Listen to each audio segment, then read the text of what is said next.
ලංකාවේ සාමාන්‍ය සිවිල් පුරවැසියෙක්ට පුළුවන්ද ශ්‍රී ලංකා පොලිසියේ ස්කොඩ් එකක් කුලියට ගන්න? මම මේ ප්‍රශ්නේ අහන්නේ අපි දකිනවා ජනාධිපති අනුර කුමාර දිසානායක ජනාධිපතිතුමා මිනිස්සු පාරේදී වීඩියෝ කරනවා මේ බලන්න අපේ ජනාධිපතිතුමා යනවා ස්කොඩ් වාහන දෙකයි යන්නේ බලන්න කොච්චර සරලද කියලා. ඒ වුණාට අපි දකිනවා ලංකාවේ ජනප්‍රිය ටියුෂන් ගුරුවරියක් ජනාධිපතිතුමා නිදහස් දිනේට එනවා විදිහට ස්කොඩ් එකක් දාලා ඉස්සරහින් පොලිස් කාර් එකක් දාලා නිල රථයකින් කියලා ඒගොල්ලෝ කියනවා.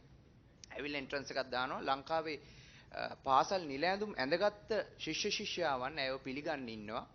මේ සම්බන්ධයෙන් ඇත්තටම අපිට ජනමාධ්‍යවේදීන් හැටියට පොලිසියෙන් ලබා දීපු උත්තරයට ඇත්තටම සාහිමකටපත් වෙන්න බෑ. මොකද සාමාන්‍ය දැන් ගොඩක් මිනිස්සු ඇත්තටම අහලා තියෙනවා ඒතකොට අපිට මොකක් හරි අවශ්‍යතාවයක් තිබ්බොත් පොලිසියෙන් අපිට රුපියල් ලක්ෂ 2ක් හරි කීයක් හරි දීලා අපිට ගන්න පුළුවන් ද ඔය වගේ වෙඩින් එකට හරි මොකක් හරි එකකට ඔහම එන්ට්‍රන්ස් එකක් ගන්න පුළුවන්ද කියලා. ඇත්තටම ලංකාවේ පොලිසිය ওই විදිහට කියන්නේ ඔව් සාධාරණ හේතුන් මත ඇර ඔය වගේ කියන්නේ තමන්ගේ කීර්ති නාමය ඉහළ ලබා ගන්න නැත්නම් ඒ වගේ දේවල් වලට යූස් කරන්න පුළුවන්ද? ඒ වගේම මේ සම්බන්ධයෙන් තියෙන ප්‍රතිපත්තිය යම් කිසි වෙනසක් කරන්න ආණ්ඩුව බලාපොරොත්තු වෙනවා. මේ සම්බන්ධයෙන් යම් කිසි ඉන්වෙස්ටිගේෂන් එකක් තියෙනවද?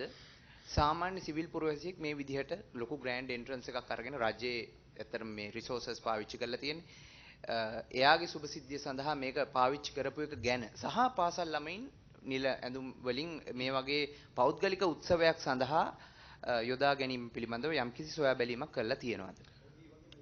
කරන්න ඕන විශේෂයෙන්ම පුද්ගලයන් ප්‍රවර්ධනය කිරීම සඳහා යෙදීම සම්පූර්ණ මේක වැරදි. ඒ වගේම මේ හෝල් එකට ළමයි 8000ක් දාන්න පුළුවන් කියලා තමයි ඒ පොලිසියට දීපු වාර්තා මේ පොලිසියට දීපු ලියුමේ තියෙන ගුරුවරිය සහ දෙමව්පියෝ 35000ක් එනවා කියලා. නමුත් එතකොට බුද්ධිවංශ වාර්තා ගන්න ඕනේ මේ හෝල් එකේ එච්චර දාන්න පුළුවන්ද කියන එක. ඉතින් ඒක සම්පූර්ණ වැරදි. මොකද මේ පොලිසිය නැත්තම් කුඩුකාරයෙක් අපි හිතමු කුඩුකාරයෙක් කිව්වොත් දෙන්න බෑ එහෙමනම්. බුද්ධි වාර්තා ගන්න ඕන. මොකද මේ පුද්ගලයන්ව ප්‍රවර්ධනය කරන්න ඉඩ නොදිය යුතුයි කියන එකයි මගේ මතය. බොහොම ස්තුතියි ඔබ දෙන්නගේ ප්‍රශ්න වලට. මේ අතන මීට කලින් ඔය සාකච්ඡා වුණේ දේශපාලඥයෝ සම්බන්ධයෙන්.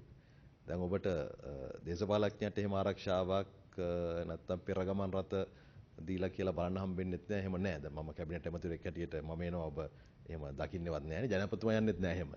එතකොට මේ රටේ සාමාන්‍ය පුරවැසියෙක් මේ කරපු වැඩ පිළිබඳව මාධ්‍ය සමාජ මාධ්‍යයේ දැඩි අවධානයක් යොමුන එක හොඳයි. ඒක එහෙම වෙන්න ඕනේ. මෙතන වරදක් වෙලා තියෙනවා. ඒ ගැන පොලිසිය විමර්ශනයක් කරගෙන යනවා. සාමාන්‍යයෙන් ඔබත් දන්නවා අපේ රටේ යම් පෙරහැර වගේ අවස්ථාවකට එවැනි අවස්ථාවකට පෙරගමන් රථ පොලිස් මේ වගේ බයිසිකල් ඉල්ලුවොත් පොලිසිය ලබා දෙනවා. නමුත් මේක එහෙම කටයුත්තකුත් නෙමෙයි. ඒ වගේම පුද්ගලයන්ගේ ප්‍රතිරූප ප්‍රවර්ධනය සඳහා කිසිසේත්ම පොලිසියේ මෙවැනි රථ වාහන පොලිස් නිලධාරීන් භාවිතා නොකළම යුතුයි. එහෙම කිරීම කිසිම අවශ්‍යතාවයකුත් නැහැ, නීතියකුත් නැහැ. ඉතින් මේ පිළිබඳව අපි බලමු විමර්ශන වාර්තාව කොහොමද කියන එක, කොතනද වරද සිදු වුනේ කියන එක.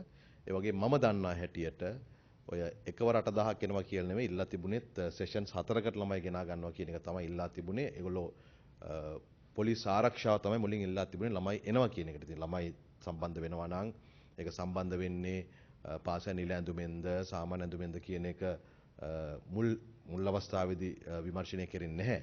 කෙනෙක් විශේෂයෙන් දරුවන්ගේ ආරක්ෂාව වෙනුවෙන් පොලිසිය ඉල්ලුවාට පස්සේ ඒක ලබා දෙනවා. ඒක තමයි පොලිසිය ඉස්සෙල්ලා සිද්ධ කරලා තියෙන්නේ. නමුත් මේ අපි දැකපු හැටියට ඒ ක්‍රියාවලියේ වෙච්ච අතරමඟ සිදුවෙච්ච වරද පිළිබඳව විමර්ශනය අපි බලමු. විමර්ශන වාර්තාව අනුව පුද්ගලයෙක් හෝ කීප දෙනෙක්ගේ වරදින් සිදු වුණාද එහෙම නැත්නම් පවතින නීති කඩුපාඩුකම් සිදු වුණාද කියන එක. ඒකට අදාළ ක්‍රියාමාර්ග අපි ගන්නවා. අතරම කියන්නේ ජනාධිපතිතුමා අගමැතිතුමිය ආණ්ඩුවත් අපි නොකරන දේවල් අපි දේශපාලන අධිකාරියේ ඉහළ සංස්කෘතියක් හදලා තියෙද්දි මෙවැනි ආකාරයේ සිදුවීම් සමාජයක් අනුමත කරන්න ඕනෙත් නැහැ.